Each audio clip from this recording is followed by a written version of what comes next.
अस्सलामुअलैकुम। Non verbal intelligence test. अगर आपने पाकिस्तान आर्मी, पाकिस्तान एयरफोर्स या पाकिस्तान नेवी के किसी भी कमीशन में अप्लाई किया है तो ये वीडियो आपके लिए काफ़ी हेल्पफुल होगी, क्योंकि इनिशियल ऑनलाइन टेस्ट में आपको इंटेलिजेंस टेस्ट आता है। बेसिकली दो पार्ट होते हैं इनिशियल ऑनलाइन टेस्ट के, एक इंटेलिजेंस पार्ट और एक एकेडमिक टेस्ट। एकेडमिक टेस्ट सब कमीशन का डिफरेंट होता है, लेकिन इंटेलिजेंस पार्ट जो है सब में सेम होता है। इंटेलिजेंस टेस्ट में 100 एमसीक्यूज वर्बल के आते हैं और 100 नॉन वर्बल के। एयरफोर्स में 100 ही एमसीक्यूज होते हैं इंटेलिजेंस के, वर्बल और नॉन वर्बल दोनों। इसके अलावा जब आप आईएसएसबी में जाएंगे तो आप सबको दोबारा से इंटेलिजेंस टेस्ट दिया जाएगा। उसमें 100 एमसीक्यूज वर्बल इंटेलिजेंस टेस्ट के होंगे और 100 नॉन वर्बल इंटेलिजेंस टेस्ट के। तो इसलिए ये वीडियो काफी अहम है, इसे ध्यान से देखिएगा। मैंने नॉन वर्बल इंटेलिजेंस टेस्ट की 2 वीडियोस बनाई हैं। ये वीडियो पार्ट 1 है। वीडियो पार्ट 2 जब वीडियो के एंड पे आपकी स्क्रीन पर आ जाएगा, आप काइंडली उसे भी देख लीजिएगा। तो चलिए देखते हैं कि किस तरह के एमसीक्यूज हमें टेस्ट में आएंगे। सबसे पहले आप देखें, ये 5 पिक्चर्स हैं आपके सामने पहले एमसीक्यूज में। तो बेसिकली आप देख रहे हैं कि पहली 4 जो फिगर्स हैं, इनमें 2 फिगर्स हैं और दोनों डिफरेंट हैं। एक के अंदर दूसरी फिगर है और दोनों डिफरेंट हैं। लेकिन जो 5 फिगर है, इसमें दोनों फिगर सेम है, तो ये डिफरेंट है इसमें। तो 5th option is the right option. अब आप सेकंड एमसीक्यू देखें।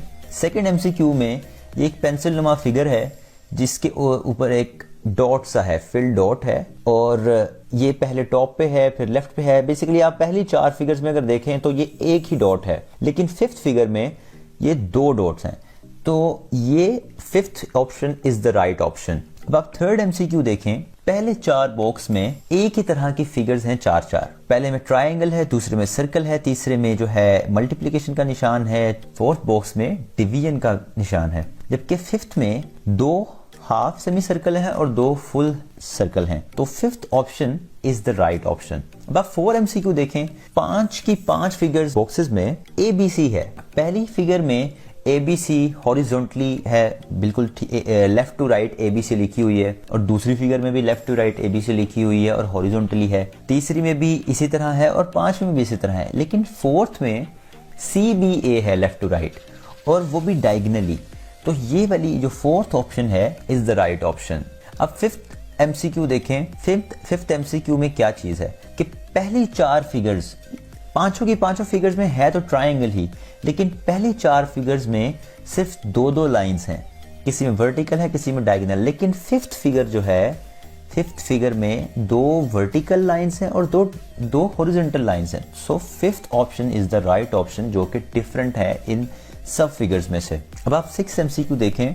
अब आप 6 एमसीक्यू देखें कि पहली जो फिगर है, 1 फिगर स्क्वायर के अंदर एक स्क्वायर है, 3rd के अंदर भी एक सर्कल के अंदर सर्कल है, 4th के अंदर भी रेक्टेंगल के अंदर रेक्टेंगल है, और 5th के अंदर भी पेंटागन के अंदर पेंटागन है। लेकिन सेकंड जो ऑप्शन है उसमें ट्रायंगल के अंदर एक सर्कल है। तो ये ऑप्शन एक डिफरेंट है। Second option is the right option. अब आप 7 एमसीक्यू देखें।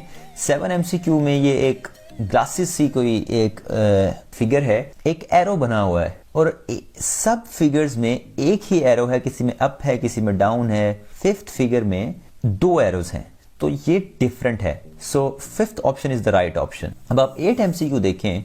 8 एमसीक्यू में एक डॉट है बेसिकली, और 5 फिगर्स में एक डॉट है, ठीक है। अब सब फिगर्स में किसी में इस कोने पे है, किसी में इस कोने पे है, किसी में इस कोने पे है, और किसी में, यानी ये 4 जो हैं कोने पे हैं, लेकिन 4th ऑप्शन में दरमियान में है। तो इस केस में 4th option is the right option. अब आप 9 एमसीक्यू देखें। 9 एमसीक्यू में आप देखें PAEIO। अब ये 4 के 4 अल्फाबेट्स वोवल्स हैं, जबकि P नहीं है, तो P is the right option. 10th MCQ में क्या है, पहली, दूसरी, तीसरी और 5वीं फिगर में सेम 2 डायग्राम्स हैं जो आपस में एक दूसरे को टच कर रही हैं, यूनियन बना हुआ है। लेकिन जो 4th फिगर है, 4th फिगर में एक पेंटागन के अंदर सर्कल है, तो ये 4th option is the right option. 11 MCQ देखें। 11 एमसीक्यू में यहाँ से जो है वो स्क्वायर जो है वो अनफिल्ड है, और सेकंड में यहाँ पे, लेकिन 3rd जो है वो कंप्लीट है। 4th में भी अनफिल्ड है और 5th में भी ये अनफिल्ड पार्ट है। तो third option is the right option. अब आप 12th MCQ देखें। 12th MCQ में देख रहे हैं पहली, दूसरी, चौथी और पांचवी जो है वो सेमी सर्कल बना हुआ है, लेकिन जो थर्ड फिगर है ये डिफरेंट है कि इसमें ये डी नुमा जो है फिगर है। अब आप 13 MCQ देखें। 13 MCQ में क्या है कि पहली, दूसरी, तीसरी और पांचवी फिगर में एक एरो है, किसी में अप है, किसी में डाउन है, लेकिन इसमें एक फोर्थ फिगर में उस एरो का बेसिकली निशान नहीं है, तो fourth option is the right option. अब आप 14th MCQ देखें। 14th MCQ में ये फिगर्स हैं जिसमें ABC किनारों पे लिखी है। तो पहले पे ये A है, फिर B है और फिर C, और दूसरी फिगर देखें आप, उसको कंटिन्यू कर रही है, A नहीं है, फिर B से स्टार्ट हो रहा है और फिर C है और फिर D है। इसी तरह यहाँ पे थर्ड ऑप्शन में C है और फिर यहाँ D है और E है। अब फोर्थ फिगर में D से स्टार्ट हो रहा है, फिर E है, फिर F है, लेकिन फिफ्थ फिगर में बजाय E से स्टार्ट होने के ये F से स्टार्ट हो रहा है, FGH है। तो ये फिफ्थ ऑप्शन जो है इज द करेक्ट ऑप्शन, कि ये डिफरेंट है इनमें से। अब आप देखें कि 15th MCQ देखें। पहली फिगर, दूसरी फिगर, चौथी फिगर और पांचवी फिगर, इनमें दो दो डायग्राम्स हैं, लेकिन थर्ड ऑप्शन में सिर्फ एक स्क्वायर है, so third option is the right option. अब 16th MCQ देखें। पहली, दूसरी, तीसरी और पांचवी फिगर में ये जो फिल्ड पार्ट है ये किनारों पर है, लेकिन फोर्थ ऑप्शन में ये दरमियान में है, so fourth option is the right option.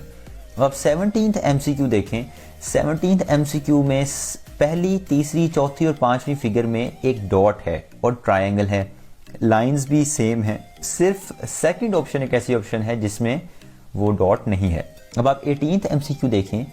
पांच की पांच फिगर्स में एक एरो है, इसमें एक अनफिल्ड पार्ट है, इसमें भी एक अनफिल्ड पार्ट है, इसमें भी एक अनफिल्ड पार्ट है, इसमें भी एक अनफिल्ड पार्ट है, लेकिन ये जो ऑप्शन है फिफ्थ ऑप्शन में कोई भी अनफिल्ड पार्ट नहीं है, एक पूरा का पूरा एरो है। Fifth option is the right option. अब आप 19th MCQ देखें। इनकी तमाम फिगर्स में जो फिल्ड पार्ट है बॉक्स वो ऊपर, नीचे, लेफ्ट, राइट है, जबकि फिफ्थ ऑप्शन में दरमियान में है, तो fifth option is the right option. अब आप 20th MCQ देखें। 20th MCQs में फर्स्ट, सेकंड, थर्ड और फिफ्थ फिगर में सर्कल को डिवाइड किया जा रहा है, लेकिन अनइक्वली, लेकिन फोर्थ जो ऑप्शन है उसमें इक्वली 8 पार्ट्स में सर्कल डिवाइड हो रहा है, so fourth option is the right option. अब आप 21st MCQ देखें। उसमें भी ऐसे ही है कि एक स्क्वायर को 4 हिस्सों में डिवाइड किया है और एक एक पार्ट फेल है, लेकिन थर्ड ऑप्शन में कोई भी पार्ट फेल नहीं है, so third option is the right option. अब आप 22nd MCQ देखें।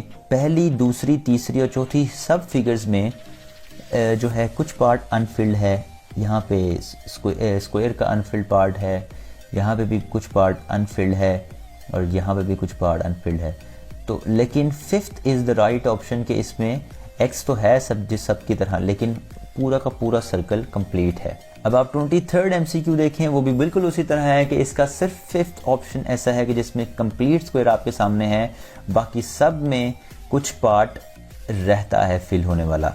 अब आप 24th MCQ देखें। इसमें भी आप देखते साथ समझ जाएंगे कि 4 option is the right option, कि इसमें एक सर्कल है और एक रेक्टेंगल है, बाकी सब में रेक्टेंगल के अंदर एक लाइन लगी है, लेकिन 4 ऑप्शन में ऐसा कुछ नहीं है। Fourth option is the right option. अब आप 25th MCQ देखें। पहली फिगर में देखेंगे तो एक स्क्वायर को 4 हिस्सों में डिवाइड किया है, 2 जो हैं वाइट पार्ट हैं और 2 पार्ट हैं जिनमें डायगनली लाइंस लगी हुई हैं। दूसरे में भी ऐसा है। तीसरे में जो है वो 2 पार्ट को फिल किया हुआ है ब्लैक कलर से और 2 वाइट हैं। फिफ्थ पार्ट में भी ऐसा ही है, और लेकिन फोर्थ पार्ट में डायगनली 2 तो वाइट हैं, लेकिन एक ब्लैक फिल्ड है और एक लाइन लगी हुई है, तो ये जो फोर्थ ऑप्शन है ये राइट ऑप्शन है, क्योंकि ये डिफरेंट है इनमें। अब आप 26th MCQ देखें तो पहली, दूसरी, चौथी और पांचवी सब में एक एक लाइन जो है बाहर को जा रही है, लेकिन थर्ड ऑप्शन वाहिद ऑप्शन है जिसमें चारों की चारों लाइंस अंदर की तरफ हैं स्क्वायर के, तो third option is the right option. अब आप 27th MCQ देखें, और ये सब फिगर्स जो हैं पहली, दूसरी, तीसरी और पांचवी 3 लाइंस को मिलाकर बनी हुई है, जबकि फोर्थ ऑप्शन है वो 4 लाइन से मिलकर बनी है। So fourth option is the right option. अब आप 28 MCQ देखें कि पांचों फिगर्स में 4 एरो हैं। पहली फिगर में, पहले बॉक्स में जो है डायरेक्शन एरोस की ऊपर की तरफ को है, दूसरे में नीचे की तरफ को है, तीसरे में राइट की तरफ को है, चौथे में लेफ्ट की तरफ को है, जबकि पांचवी एक ऐसी वाहिद ऑप्शन है जिसमें 2 राइट को जा रही हैं एरोस और 2 लेफ्ट की तरफ को डायरेक्शन हम की। तो fifth option is the right option. 29th MCQ देखें, सेकंड ऑप्शन के अलावा तमाम ऑप्शंस जो हैं सर्कल, उसमें हाफ ब्लैक फील्ड है और हाफ वाइट फील्ड। तो आप देख सकते हैं सेकंड डिफरेंट है, so second option is the right option. अब आप 30 MCQs देखें। 30 MCQ की ऑप्शन मैंने राइट ऑप्शन लगाई है। आपने मुझे कमेंट्स में बताना है कि क्या लॉजिक है जो इसका, जिसकी वजह से इसका आंसर टी लगाया है। अब आप 31st MCQ देखें। 31st MCQ में 5 की 5 फिगर्स में एक ट्राइंगल है और 3 सेमी सर्कल अटैच हैं।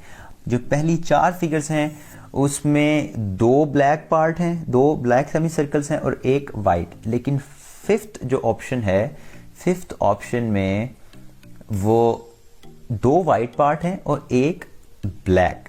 सो fifth option is the right option. तो ये थे आपके सामने कुछ MCQs non verbal intelligence test के।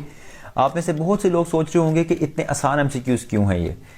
तो मैं आपको क्लियर कर दूं कि पाकिस्तान आर्मी या पाकिस्तान नेवी में इसी तरह के या इससे एक स्टेप ऊपर डिफिकल्टी लेवल के MCQs होंगे, लेकिन पाकिस्तान एयरफोर्स में जो MCQs आएंगे उसका डिफिकल्टी लेवल इससे थोड़ा ज़्यादा होगा। और दूसरा ये कि ये MCQs इसलिए इतने आसान देते हैं आर्मी या एयरफोर्स या नेवी के टेस्ट में ताकि ज़्यादा से ज़्यादा लोग पास कर सकें और वो फिज़िकल टेस्ट दें, उनका इनिशियल मेडिकल हो, फिर उसमें से फ़िल्टर आउट हों, फिर इनिशियल इंटरव्यू तक पहुँचें, वहाँ से फ़िल्टर आउट हों, फिर वो ISSB तक पहुँचें और वहाँ पे बेसिकली सही जो है कैंडिडेट का असली सिलेक्शन उस ISSB की बेस पे की जाती है। तो इनका मकसद क्या है कि ज़्यादा से ज़्यादा लोग ये टेस्ट पास कर सकें, इसलिए इसका जो पासिंग क्राइटेरिया वो भी तकरीबन मेरा ख्याल है 40% के लगभग होता है कि अगर आपने 40% तक के MCQs ठीक कर लिए हैं तो आप पास कर लेते हैं।